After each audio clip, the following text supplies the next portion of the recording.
월요일 윈TV 미주 한뉴스입니다. 국립인천공항검역소는 5월 10일부터 해외에서 입국할 시 코로나19 PCR 음성 확인서를 제출하지 않았거나 기준에 미달된 PCR 음성 확인서를 제출한 이들은 검역 단계에서 감염병을 의심할 수 있는 증상이 있어 코로나19 진단검사를 시행한 결과 양성으로 확인된 사람에게 200만 원의 과태료를 부과할 예정입니다. 단 만 14세 미만 한국 국적자, 한국 국적 인도적 목적 격리 면제자, 공무 목적 격리 면제자 등 PCR 음성 확인서 의무 제출 대상이 아닌 사람의 경우에는 과태료 부과 예외가 인정됩니다. 하지만 이 규정은 대한민국 국적자에 한한 것으로 외국 국적자의 경우 한국 입국 시 코로나19 PCR 음성 확인서를 제출하지 않은 경우 입국 자체가 불가능하므로 한국 국적이 없는 일부 재미동포들의 주의가 요구된다고 대사관 측은 조언했습니다. 변동 사항이 있을 시에 영사관 홈페이지를 통해 신속하게 알릴 것을 약속했습니다. 유럽연합 EU 집행기관장은 미 언론과 인터뷰에서 코로나 발병 이후 지난 1년간의 여행 제한 해제를 언급하며 코로나19 예방접종을 마친 미국인 관광객들은 올여름 유럽을 다시 방문할 수 있을 것이라고 알렸습니다. 우슬라 폰데라이엔 집행위원회장은 미국은 유럽 약국이 승인한 백신을 사용하고 있으며 이것은 유럽 27개국에 대한 자유로운 여행을 가능하게 할 것이라고 언급했습니다. EU의 약물 규제 기관은 미국에서 사용되는 모더나와 화이자 그리고 존슨앤존슨 백신을 모두 승인한 바 있습니다. 이에 따라 유럽과 미국 관리들 간의 상용 가능한 백신 인증서에 대한 논의가 지속되고 있으며 이 인증서는 유럽과 미국에서 동시에 사용 가능할 수 있을 것으로 예상하고 있습니다. 납세자의 이익 보호를 우선시하는 정부 독립기관인 내셔널 텍스페이어 애드버킷에 따르면 IRS는 아직도 수작업을 대기하고 있는 환급금 처리 건수가 2,900만 개가 적재돼 있다고 전했습니다. 지연으로 인해 많은 납세자들이 초조해하고 있는 것으로 알려졌습니다. 일반적으로 IRS는 납세자가 신고서를 제출한 후 약 3주 이내에 대부분의 환급금을 지불합니다. 그러나 올해는 코로나로 인한 사무실 사용 제한, 2019년도 세금 신고 백로그로 인해 더 많이 지연되고 있다고 전했습니다.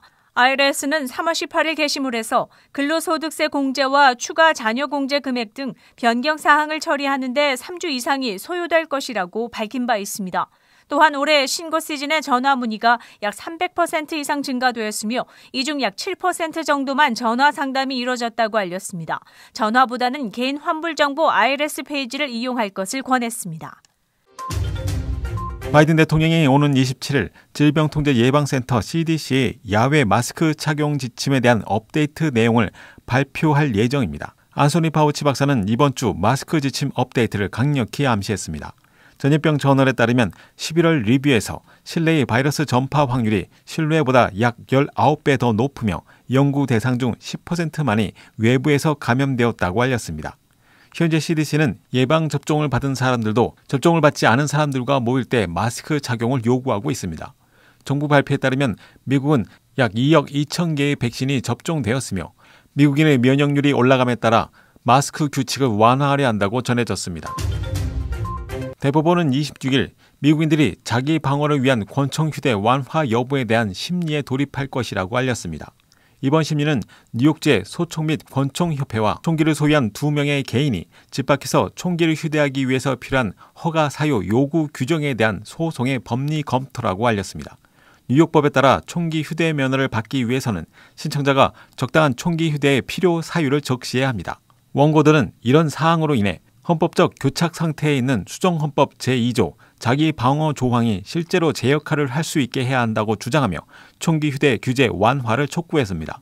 총기 안전 옹호자들은 즉각 이번 대법원의 결정에 반대하며 국가 최고 법원이 국민의 의지를 무시하고 기본적인 총기 규제조차 제거하려는 총기 로비 그룹에 편승하려 한다고 비판했습니다. 애플은 26일 발표에서 미국에 4,300억 달러 이상을 투자하고 향후 5년 동안 전국적으로 2만 개 이상의 새로운 일자리를 추가할 계획이라고 알렸습니다. 애플의 CEO 팀 쿡은 우리는 5G에서 실리콘 엔지니어링, 인공지능 등 첨단 분야까지의 일자리를 창출하고 있으며 차세대 혁신 사업에 투자하고 친환경적이고 평등한 미래를 추구한다고 취지를 밝혔습니다. 애플은 또 미국 경제계에 대한 주요 투자는 2018년에 설정한 애플의 5개년 목표였던 3,500억 달러에서 20% 증가했다고 전했습니다.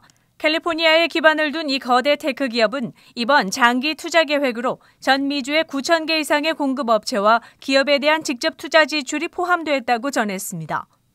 4월 26일 월요일 코로나19 현황입니다.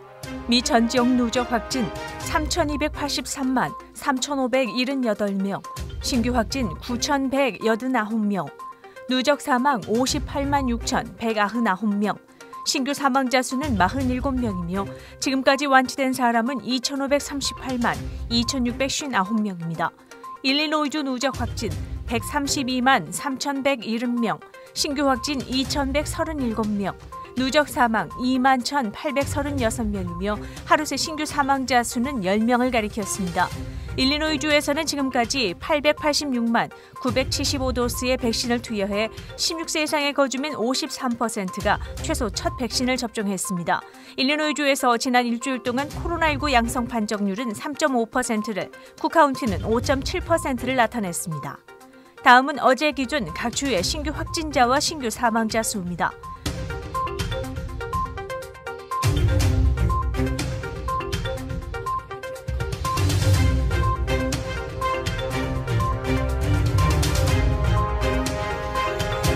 코로나19 데이터 관련 자세한 내용은 시카고 토탈닷컴을 통해 다시 볼 수 있습니다. 윈TV 24.5와 MCTV 24.6 방송은 공중파 채널을 통해 시청하실 수 있습니다.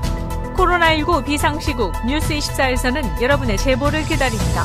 제보 전화는 224-283-8200번입니다.